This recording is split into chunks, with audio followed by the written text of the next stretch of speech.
thought that he was between Paul and Dirac. And for the Rubinstein person, he was gliding. And Cho wanted to show that he was good at piano, and Rubinstein just loved the music. And that's amazing. Cho was telling us how to feel, and Rubinstein let it go and let us feel how we want.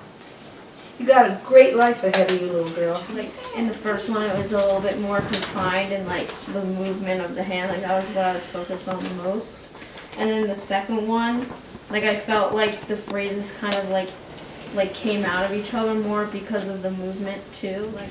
And when Rubinstein played, you could feel like more feeling when you played, but with Cho, you felt this sort of like technical sense or like robotic sense that he just played the piece to show that he could play it in a sort of way. Well, I said Rubinstein was a mix of pull and glide, so it kind of gave him this sort of finesse that really, it connected to me more than the first one. He was able to find how the piece felt to him, and he connected with that feeling.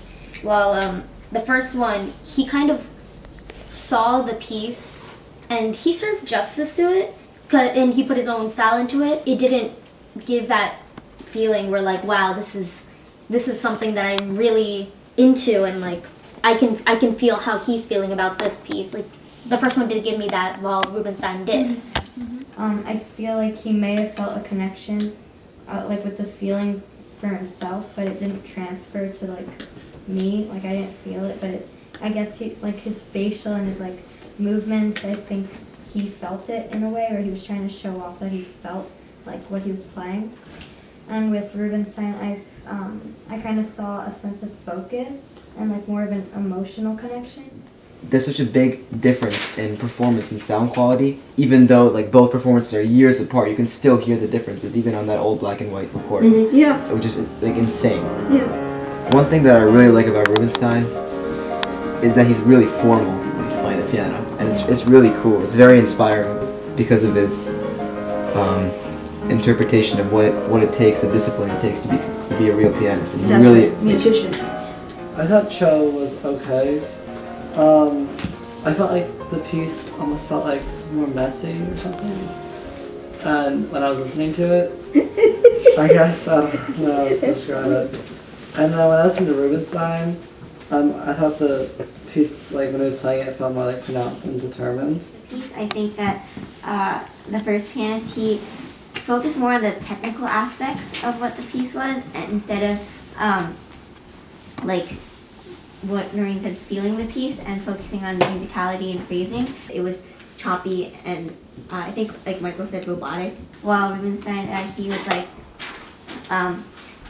he phrased the piece better, and he was able to use the piece to like express more. For Rubinstein, I thought he was more emotional than Cho, and I feel Rubinstein gave his idea across more than the other pianists did. We're all in business here, aren't we? Okay.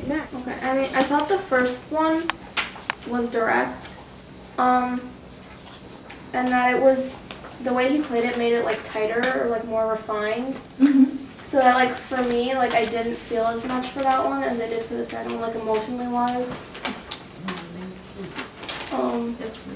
And then the second one, I felt more of a glide, and because of the glide, I felt more of like a pull towards the emotional side versus the technical side. Absolute problem. I felt that Rubinstein honored the music, like the way it was meant to be played, like the way that it was written, and that because you could like see in his hands like the motions and the different ways that he was doing it.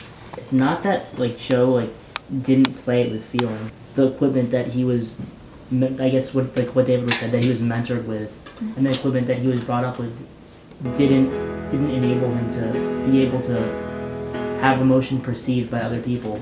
It was so obvious that he was trained like to make a performance rather than There you go. make music, you know, and it was like planned to the point where it was predictable, and because Rubinstein looked like his hands like had a mind of its own.